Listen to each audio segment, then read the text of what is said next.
Hello, welcome to the Morning Serve. I'm Nick McArdle. John Millman is here, and we're diving straight into today's quarterfinals, headlined by Novak Djokovic and Lorenzo Musetti. Djokovic's had a few days off now with that walkover against Jakub Menchik. Is that going to be good for him?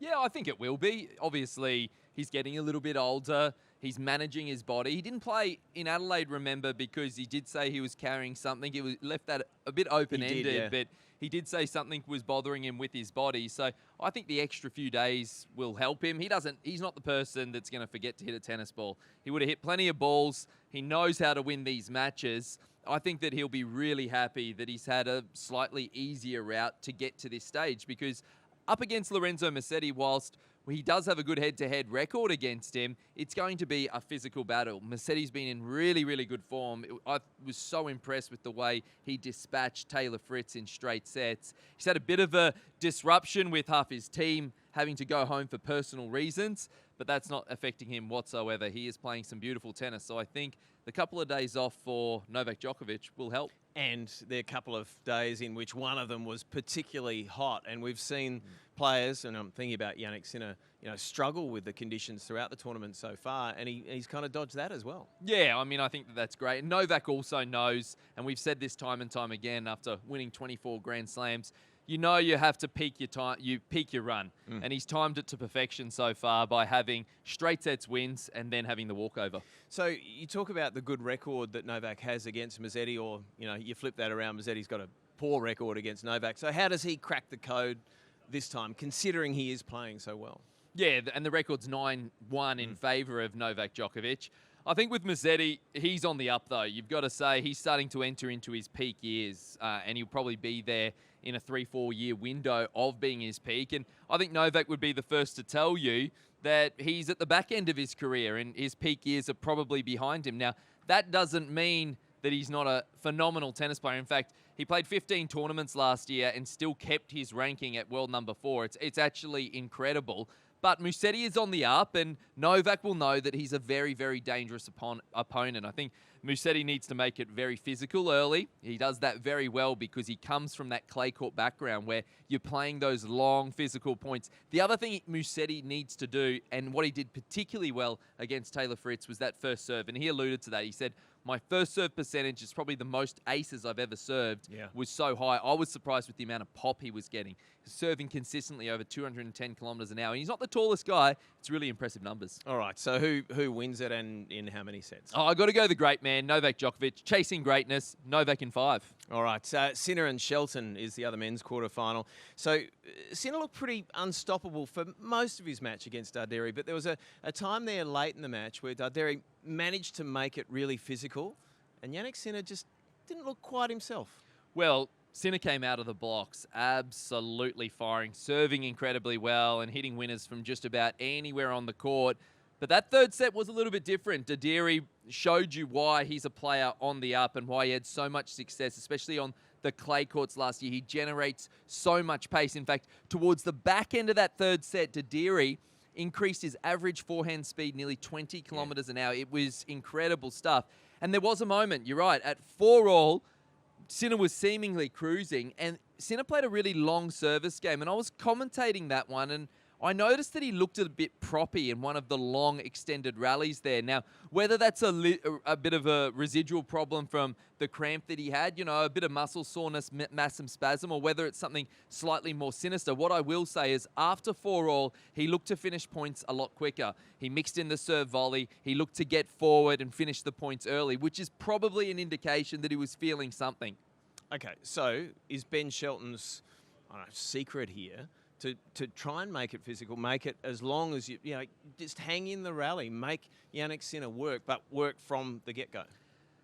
Look, I think that's probably one of the answers, but it's not really in Ben Shelton's characteristics. He's crash and bash tennis. He's box office Ben, a real gunslinger. Everything's around his serve. He wants to finish points quickly. I actually don't think, unless he sees some physical ailments from Sinner, that he'll want to be extending points. In fact, I think that he'll want to have a bit of variety on his backhand side just to try to throw off the rhythm of Sinner, because we know once he's in rhythm, he's impossible to beat. But I think that it's going to be first ball tennis. If he can get the first strike away on return, on the first ball after the serve, I think that's his recipe to success. So Sinner's won the last 8 against Ben Shelton. I mean, what does Ben Shelton, what can he do to turn that around? Yeah, and one of the reasons Sinner's done that is because he's a bit like Novak Djokovic. When I watch both of them play, they are flushes. They find the middle of the racket at end range, and that includes in returns. At end range, it's incredible how often Sinner finds the middle of the racket. So that serve is often returned just as quick. And that's a neutralizer for Shelton. It's essentially taking away one of his biggest weapons. So as I said before, for Shelton, he's going to have to serve really well. He's going to have to mix in that backhand slice, in my opinion, but he's going to have to finish points quickly. Play high-octane tennis, take on a bit of risk, and hopefully gets the reward. Well, Shelton's had a great tournament, but you've got to lean to Sinner here, don't you? If Sinner's fit, obviously I'm picking Sinner in 4. Okay, all right. Swiatek and Rybakina is the next one. There's a lot to like about this matchup because they've both been playing so well through this tournament. Yeah, they have. Iga Swiatek, she came through that test of Maddie Inglis and looked really well. She's the type of player when I look at, she's building into this tournament really nicely. I thought she played with a fair bit more freedom against Inglis than what we saw in those earlier stages. Perhaps in those earlier rounds, you know, a little bit of nerves considering the fact that she's chasing personal history to win that career Grand Slam. The Australian Open's the only one that's eluded her. Elena Rybakina, though, she is the serial under-the-radar flyer. I don't think people give her the credit that she deserves. She's the 2022 Wimbledon champion for a reason. An incredible ball striker, forehand, backhand, and serve. She's got all 3. She's not the greatest mover, so I think Iga's going to want to try to extend the points, try to cut sideline, really get it out of the strike zone of Rybakina. And for Rybakina, she wants to get the first strike away. She wants to control that middle area of the court and have Iga doing the running. We've had a reminder here over the past week and a half of just how well Elena Rybakina plays when she's fit and healthy. Unfortunately, her career has been marred by illnesses, injury. She's on song right now. Yeah, she is. And she's a confidence type of player, isn't she? When she is confident in her body, when she is confident in her game, and when she is confident in her player support team, which, you know, was chopped and changed a little bit last year. I feel like she's got that stability back in all 3 facets of the game, and it's bringing out her best tennis. And is she one of these players that plays well when no one's talking about her? Like, she's quite happy to fly under the radar. She's not making headlines. Yeah, she's you know, from what I observed, she's probably got a little bit more of an introverted personality. She doesn't like the spotlight so much, but make no mistake, and like I said, she's a Grand Slam champion, so she is an incredible player. And if you think that it's just smooth sailing for Iga Swiatek, I want to take you back to the season-ending championships on the WTA, which Elena Rybakina actually won.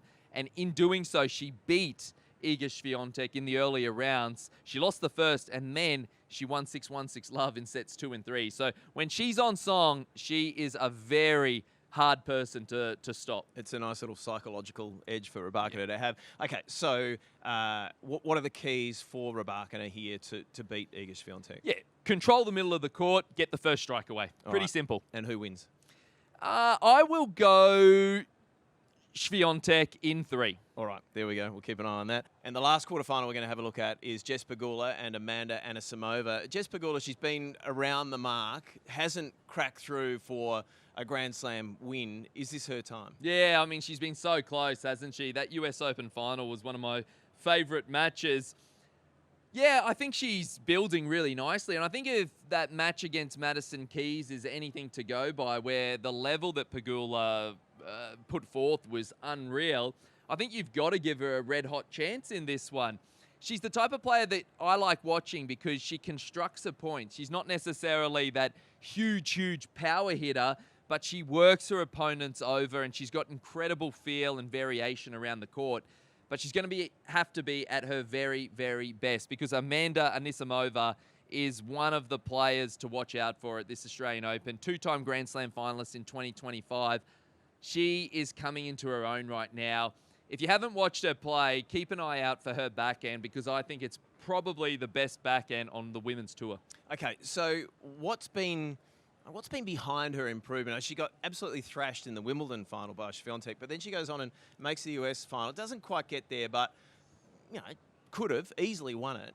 What's been the the secret to her success over the past 12 months? Look, it's just as an observer from not really behind the scenes with as far as Anisimova's concerned, but I feel like she just seems happy. She looks like she's getting on court and she's happy to be out there. She's happy to compete. I also feel like it's a confidence thing too. You know, I think she truly believes that she belongs competing for Grand Slams, and I truly think she believes that she should be winning Grand Slam tennis, and I think that makes a huge difference. Neither of them have dropped a set either throughout the tournament so far. So how do you pick a winner here? It is really too tough, but I've liked Amanda Anisimova from the very start, so I'm going to go her in 3. All right, one last one for you, Johnny. You've seen with the women getting through to the quarterfinals, the top 6 seeds are into the quarters. Are we seeing now that there's a really established top 5 or 6? I mean, there was a time there in the women's game where you looked at maybe the top 15 or 20 and anybody could have bobbed up and won a Grand Slam. Is there now that sort of top 5, top 6? Yeah, it's a good question, isn't it? Your likes of your Raducanus who won the US Open from seemingly nowhere. I don't think so. I think, there is probably an established top tier right now, but I still think at this level it's anyone's to win on the women's tour. And I'll tell you why. Because we've got some of the top emerging young talent breaking through. And we saw some at this tournament, Victoria and Boku. I think we're going to see so many things from her. Iva Jovic. Amazing. Mira Andreeva, who already has established herself inside that top 10. But we are seeing this youth come through, and that's why I think that top 6 might not be there to stay. It'll be something to keep an eye on over the rest of 2026. That's all on the Morning Serve for today. Thanks very much for your company. One World of Sports is your home of the Australian Open. From highlights of the best players, every magic Aussie moment, and the best expert analysis. We'll have every nail-biting, heartwarming, and edge-of-your-seat point covered. Subscribing to Wide World of Sports on YouTube is a must for any tennis fan.